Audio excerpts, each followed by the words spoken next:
نستغفره ونؤمن به ونتوكل عليه ونعوذ بالله من شرور أنفسنا ومن سيئات أعمالنا من يهده الله فلا مضل له ومن يضلل فلا هادي له وأشهد أن لا إله إلا الله وحده لا شريك له وأشهد أن محمدا عبده ورسوله يا أيها الذين آمنوا اتقوا الله حق تقاته ولا تموتن إلا وأنتم مسلمون يا أيها الناس اتقوا ربكم الذي خلقكم من نفس واحدة وخلق منها زوجها وبث منهما رجالا كثيرا ونساء واتقوا الله الذي تساءلون به والأرحام إن الله كان عليكم رقيبا يا أيها الذين آمنوا اتقوا الله وقولوا قولا سديدا يصلح لكم أعمالكم ويغفر لكم ذنوبكم ومن يطع الله ورسوله فقد فاز فوزا عظيما اللهم صل على محمد وعلى آل محمد كما صليت على إبراهيم وعلى آل إبراهيم إنك حميد مجيد اللهم بارك على محمد وعلى آل محمد كما باركت على إبراهيم وعلى آل إبراهيم إنك حميد مجيد رب اشرح لي صدري ويسر لي أمري واحلل عقدة من لساني يفقهوا قولي أما بعد فأعوذ بالله من الشيطان الرجيم إنا أعطيناك الكوثر فصل لربك وانحر إن شانئك هو الأبتر۔ یقیناً ہم نے آپ کو خیر کثیر عطا فرمائی ہے، بس آپ نماز پڑھیے اپنے پروردگار کے لیے اور قربانی کیجیے، یقیناً آپ کا دشمن جو ہے وہ بے نسلہ ہے۔ نہایت عزت کے لائق محترم دوستوں، بزرگوں، بھائیوں اور ماؤں اور بہنوں، اللہ تبارک و تعالیٰ نے مسلمانوں کو دو خوشی کے دن جو ہے وہ عطا فرمائے ہیں۔ ایک عید الفطر کا دن ہے جو رمضان کی بہت بڑی عبادت ادا کرنے کے بعد اللہ ہمیں عطا فرماتے ہیں، اور دوسرا عید الاضحیٰ کا دن ہے۔ یہ اللہ تبارک و تعالی ذی الحجہ کے 10 دن جو بڑے قیمتی ہیں، بڑے ہی عظیم الشان ہیں، اور پھر اس میں عرفہ کا دن آتا ہے اور اس میں پھر حج کا دن آتا ہے۔ تو حج کے دن کے بعد اللہ تبارک و تعالی یہ عید الاضحیٰ کا دن ہمیں عطا فرماتے ہیں۔ یہ دو خوشی کے دن ہیں۔ ان دو خوشی کے دنوں میں خوشی منانا یہ نبی کریم صلی اللہ علیہ وسلم کا حکم بھی ہے، آپ کی سنت بھی ہے۔ جیسا کہ ایک عید کے موقع پر آپ گھر میں تشریف فرما تھے، چھوٹی بچیاں گیت گا رہی تھی، ابو بکر صدیق رضی اللہ تعالیٰ عنہ تشریف لائے اور وہ ان کو ڈانٹنے لگے، تو آپ نے فرمایا ابو بکر دعہما، ان کو چھوڑ دو، یہ ہمارے عید کے دن ہیں، خوشی کے دن ہیں، یہ جو گیت گا رہی ہیں ان کو گیت گانے دیجیے۔ گویا کہ اسلامی حدود اور قیود اور شریع جو اللہ تبارک و تعالیٰ کی پابندیاں ہیں ان کے اندر رہتے ہوئے خوشی منانا یہ عین سنت ہے، بلکہ اللہ تبارک و تعالیٰ کا حکم ہے، اور یہ اللہ تعالیٰ کی ایک قسم کی عبادت ہے کہ انسان جائز طریقے سے، مناسب طریقے سے جو ہے وہ اللہ کے حکم کے مطابق جو ہے وہ اپنی خوشی کا جو ہے وہ اظہار کرے۔ تو لہٰذا اس عید کی خوشیوں میں انسان خود بھی خوشی منائے، اپنے گھر والوں کو بھی، اپنے اہل و عیال کو بھی، دوست احباب کو بھی اور رشتہ داروں کو بھی اس خوشی میں جو ہے وہ شریک کرنا چاہیے۔ لیکن یاد رہے کہ جو حدود اسلام نے واضح کی ہیں ان حدود کے اندر رہتے رہتے جو ہے وہ خوشی منائے۔ بالخصوص وہ حضرات جو نوجوان قسم کے ہیں، اور اسی طریقے سے وہ میری مائیں اور بہنیں جو ماڈرن قسم سے جو ہے وہ تعلق رکھتی ہیں، عید کے موقع پر اللہ تبارک و تعالیٰ کو بھول جانا اور نبی کریم صلی اللہ علیہ وسلم کے فرامین کو بھول جانا یہ عید کی خوشی نہیں ہے، یہ اللہ تبارک و تعالیٰ کی اطاعت اور فرما برداری نہیں ہے۔ مثلا عید کے دن میں بھی انسان جو ہے وہ فلمیں دیکھتا رہے، وہ جو ہے وہ گانے بجانے اور موسیقی کی محفلوں میں شرکت کرتا رہے، مرد اور عورتیں آپس میں اختلاط کرتی رہیں، اور عورتیں جو ہے وہ اپنی زیب و زینت کو جو ہے وہ غیر محرم جو اشخاص ہیں ان کے لیے ظاہر کریں، بے پرد ہو کر بازار میں نکلیں، یہ قطعاً جو ہے وہ جائز نہیں ہے۔ کزن اور کزنیں آپس میں ملے، مصافحہ کریں اور معانقہ کریں اور ایک دوسرے کو عید کی مبارکباد دیں اور پردے کا اہتمام نہ ہو، یقیناً یہ اللہ اور اس کے رسول کی احکامات کی خلاف ورزی ہے۔ اسلام اس کی ہمیں قطعاً جو ہے وہ اجازت نہیں دیتا۔ خوشی منانی چاہیے اسی طریقے سے جیسے ہماری شریعت نے ہمیں خوشی منانے کا جو ہے وہ حکم دیا ہے۔ دوسری بات یہ ہے، یہ عید الاضحیٰ یہ قربانی کے نام سے مشہور عید ہے، جس میں لوگ جو ہے وہ اپنے اپنے جانوروں کی قربانی کا نذرانہ اللہ کے حضور جو ہے وہ پیش کرتے ہیں۔ اس میں بنیادی چند ایک باتیں ہیں جو بہت سارے لوگ جانتے ہیں، لیکن اکثر لوگ ان سے ناواقف بھی ہوتے ہیں۔ پہلی بات تو یہ ہے، قربانی کا جانور عید کی نماز کے بعد قربان کرنا چاہیے۔ عید کی نماز سے پہلے جانور قربان کرنا جو ہے وہ جائز نہیں ہے۔ دوسری بات یہ ہے کہ یہ جانور اسی طریقے سے جیسے شریعت نے ہمیں حکم دیا ہے کہ اس کے اندر عیوب نہیں ہونے چاہیے۔ 4 عیب بڑے بڑے ہیں، ان کا خاص طور پہ لحاظ رکھنا چاہیے۔ وہ کانا جانور نہ ہو، وہ لنگڑا اور لولا جانور نہ ہو، وہ بیمار جانور نہ ہو، اور اسی طریقے سے ایسا کمزور اور لسا جانور نہ ہو کہ اس میں بالکل جو ہے وہ جان ہی نہیں ہے، کوئی گوشت ہی نہیں ہے، کوئی مخ ہی نہیں ہے۔ ایسا جانور جو ہے وہ اللہ تبارک و تعالیٰ کے ہاں قابل قبول نہیں ہوتا ہے۔ اسی طریقے سے وہ جانور جس کے اندر کوئی واضح طور پر عیب پایا جاتا ہے، یعنی اس کا کان آدھے سے یا آدھے سے زیادہ کٹا ہوا ہے، سینگ آدھا یا آدھے سے زیادہ کٹا ہوا ہے، تو اس طرح کا جانور بھی جو ہے وہ ذبح نہیں کرنا چاہیے۔ معمولی قسم کا کوئی زخم لگ گیا ہے، چوٹ لگ گئی ہے، کوئی دانہ نکل آیا ہے، تو انشاءاللہ کوئی حرج نہیں۔ اس کے جسم سے کہیں سے کسی جگہ سے کوئی خون نکل آیا ہے تو یہ کوئی ایسا عیب نہیں ہے جس کی بنا پر جو ہے وہ قربانی نہ لگتی ہو۔ اسی طریقے سے دوندہ جانور جو ہے وہ قربان کرنا چاہیے۔ دوندے کا مطلب یہ ہوتا ہے کہ وہ اپنے سابقہ دانت جو ہے وہ گرا دے اور نئے دانت جو ہے وہ نکل آئیں۔ جس وقت وہ سابقہ دانت گرا دیتا ہے، اور وہ اسی وقت گراتا ہے جب نیچے سے نیا دانت نکل آتا ہے، اسی کو کہتے ہیں دوندہ۔ دوندے کے لیے عمر کی کوئی قید نہیں ہے کہ بالضبط جو ہے وہ سال کا، 1.5 سال کا یا 2 سال کا ہو جائے، بلکہ اس کے دانتوں کا گرنا جو ہے وہ شرط ہے کہ دانت گر جائے اور نیا دانت نکل آئے، اس جانور کو جو ہے وہ دوندہ کہا جاتا ہے۔ بکرے میں، دمبے میں، گائے میں اور اسی طرح اونٹ میں دوندہ ہونا ہی شرط ہے۔ ہاں البتہ آپ نے یہ اجازت دی ہے کہ اگر کبھی کسی کو دوندہ جانور نہ مل رہا ہو تو ایسی حالت میں دمبا جو ہے وہ کھیرا بھی کیا جا سکتا ہے، لیکن شرط یہ ہے کہ وہ کم از کم 1 سال کا 1 سال کا جو کھیرا ہے وہ دمبے کی شکل میں ضرورت کے وقت جو ہے وہ ذبح کرنا جو ہے وہ جائز ہے۔ اسی طریقے سے جانور کو ذبح کرنا ہے تو گائے کو اور بکرے کو اور چھترے وغیرہ کو ہم جو ہے وہ ذبح کرتے ہیں اور اونٹ کو نہر کرتے ہیں۔ یہ شریعت نے اصطلاح جو ہے وہ ہمیں سمجھائی اور اس میں فرق کیا ہے کہ بکرے دمبے وغیرہ کو لٹا کر، گائے کو لٹا کر جو ہے وہ ذبح کیا جائے اور اونٹ کو کھڑا کر کے ذبح کیا جائے۔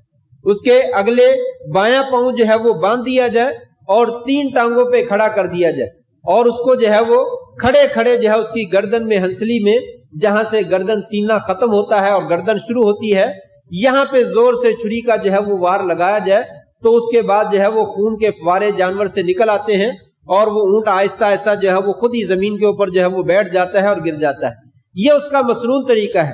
اس کی 7 جگہ پہ جو ہے وہ چھری لگانا اور 7 تکبیریں پڑھنا یہ سنت سے ثابت نہیں ہے، یہ لوگوں کا اپنا بنایا ہوا مسئلہ ہے، بلکہ اس کا ایک ہی دفعہ جو ہے وہ نہر کرنا، چھری لگا دینا، اگر نہیں لگی ہے تو دوبارہ لگا دی جائے، اچھے طریقے سے چھری لگ جائے تو یہ اس کے لیے جو ہے وہ کافی ہے، اسی کے ساتھ اس کا نہر ہو جاتا ہے۔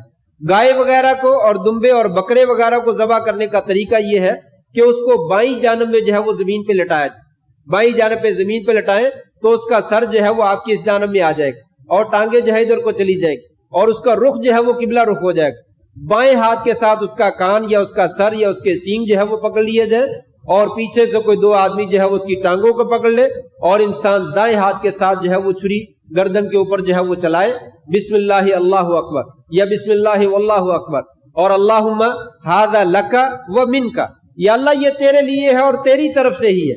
اللہم تقبل منی و من اہلی، یا اللہ میری جانب سے اور میرے گھر والوں کی جانب سے جو ہے وہ قبول فرما لے. وجہت وجہی للذی فطر السماوات والارض حنیفا وما انا من المشرکین. یہ آیت بھی اگر پڑھ لی جائے تو مناسب ہے، نہ ہو سکے تو کم از کم بسم اللہ اللہ اکبر اتنا جو ہے وہ ضرور کہنا چاہیے. بس اوقات جانور زور لگا رہا ہوتا ہے تو انسان تکبیر کہنا بھی بھول جاتا ہے، تو انسان کو جو ہے وہ کوشش کرنی چاہیے تکبیر یاد رکھے اور بسم اللہ اللہ اکبر کم از کم جو ہے وہ پڑھ کر جو ہے وہ جانور کی گردن پہ چھری چلائے اور اس کو جو ہے وہ ذبح کر دے. اور یاد رکھے کہ انسان گردن کو مروڑ کر گردن کا منکا جو ہے وہ توڑا جاتا ہے اور کلک کی آواز آتی ہے، کھٹک کی آواز آتی ہے. ایسا کرنا جو ہے وہ جائز نہیں، یہ کرنا جو ہے یہ درست نہیں ہے. جانور کو ذبح کیا جائے، اس کی نالیاں ہوتی ہیں، خوراک والی نالی ہوتی ہے، سانس والی نالی ہوتی ہے اور اسی طریقے سے خون والی نالی ہوتی ہے. یہ نالیاں کٹ جائیں تو تھوڑی دیر کے لیے جانور کو پکڑا رکھیں تو جانور خود ہی جوش مارتا ہے اور اس کا خون نکل جاتا ہے. جب آپ اس کی گردن توڑ دیتے ہیں تو پھر اس میں سے خون نہیں نکلتا، وہ نالیوں کے اندر خون جم جاتا ہے جس کی وجہ سے گوشت جو ہے وہ خراب ہو جاتا ہے. اس لیے شریعت نے بڑی حکمت کے ساتھ حکم دیا ہے کہ جانور کا خون بہایا جائے تو گردن کے اوپر چھری چلائیں تاکہ اس کا خون جو ہے وہ اچھے طریقے سے جو ہے وہ نکل جائے. پھر اس کے بعد جو ہے اس کی چمڑی اتاری جائے اور اس کی سری کو علیحدہ کر دیا اور اس کے پائے علیحدہ کر دیا اور اس کا گوشت جو ہے وہ بنایا جائے. یہ مسنون طریقہ ہے ذبح کرنے کا، اس طریقے کے مطابق جو ہے وہ ذبح کیا جائے.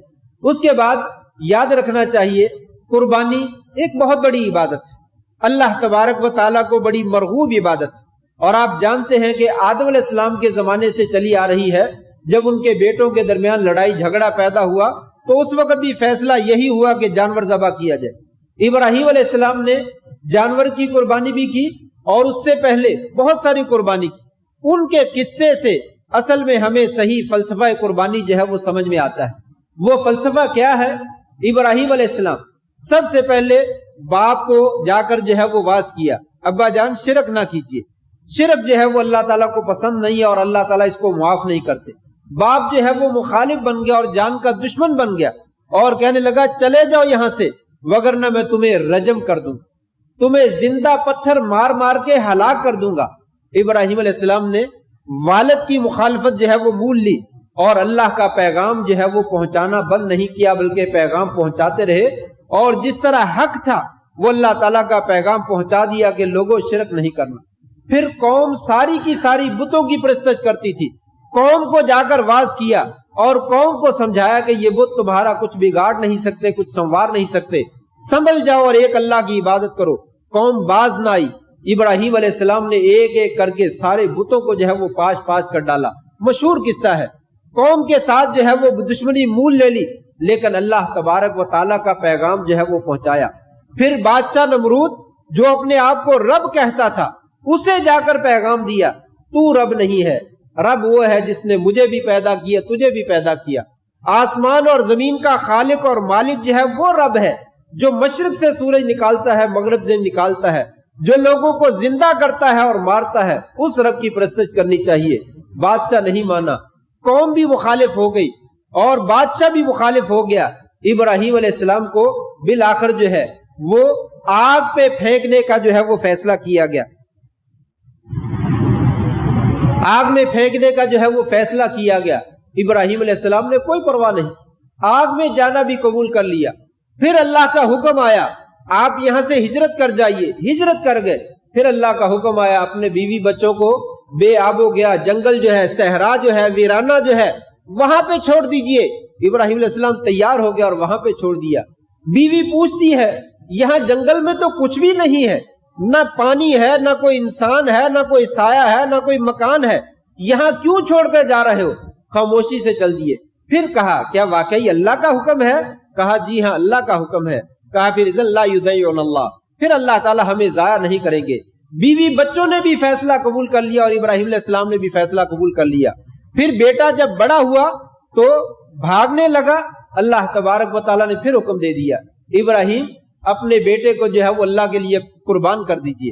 ابراہیم علیہ السلام آؤ دیکھا نہ تاؤ دیکھا، اپنے مالک کا حکم دیکھا اور بیٹے سے پوچھا بیٹا اللہ کا یہ حکم ہے کیا کرنا ہے؟ بیٹا کہنے لگا ابا جان جب اللہ کا حکم ہے تو پھر ہمیں تاخیر کیوں کرنی چاہیے؟ چلیے میں بھی راضی ہوں، تیار ہوں، قربان جائیے۔ وہ واقعہ کیسا عجیب واقعہ ہوگا جس وقت ابراہیم علیہ السلام چھری ہاتھ میں تھامے ہوئے ہیں، بیٹا زمین پہ لیٹا ہوا ہے، اور ابراہیم علیہ السلام اپنے بیٹے کی قربانی اللہ کی رضا کی خاطر دینے کے لیے تیار ہیں۔ آسمان بھی اس وقت خاموش ہوگا، زمین بھی حیرانی کے ساتھ جو ہے وہ دیکھ رہی ہوگی، فرشتے بھی یہ سارا ماجرا عجیب منظر سے جو ہے وہ اس کا نظارہ کر رہے ہوں گے کہ آج کیا ہونے لگا ہے۔ اللہ تبارک و تعالیٰ نے ابراہیم علیہ السلام نے جب چھری پکڑ لی اور چلانے لگے، آواز ابراہیم رک جاؤ، آپ کا جو جذبہ ہم نے دیکھنا تھا وہ جذبہ دیکھ لیا ہے، آپ نے اپنے خواب کو سچ کر دکھایا، ہمیں آپ کا بیٹا نہیں چاہیے، ہم نے آپ کو صرف آزمانا تھا کہ آپ ہمارے لیے کیا کچھ قربان کر سکتے ہیں۔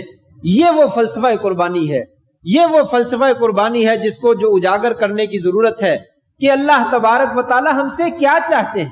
اللہ تبارک و تعالی ہمیں کہے نماز پڑھو، بندہ کہ نماز نہیں پڑھنی، قربانی کرو، یہ میں 2 لاکھ کا جانور لے سکتا ہوں، 10 لاکھ کا لے سکتا ہوں، 20 لاکھ کا لے سکتا ہوں، کر سکتا ہوں۔ اللہ فرماتے ہیں داڑھی نہ مڈوایا کر، کہتا نہیں یہ نہیں ہو سکتا، قربانی تو میں بڑی دے سکتا ہوں لیکن داڑھی رکھنے کی قربانی میں نہیں دے سکتا، داڑھی تو میں نے مڈوانی ہے، اپنی چادر شلوار پاجامہ ٹخنوں سے اوپر رکھا کرو، یہ تکبر کی نشانی ہے۔ کہتا نہیں یہ نہیں ہو سکتا، جانور میں بڑا قیمتی جو ہے وہ قربان کر سکتا ہوں۔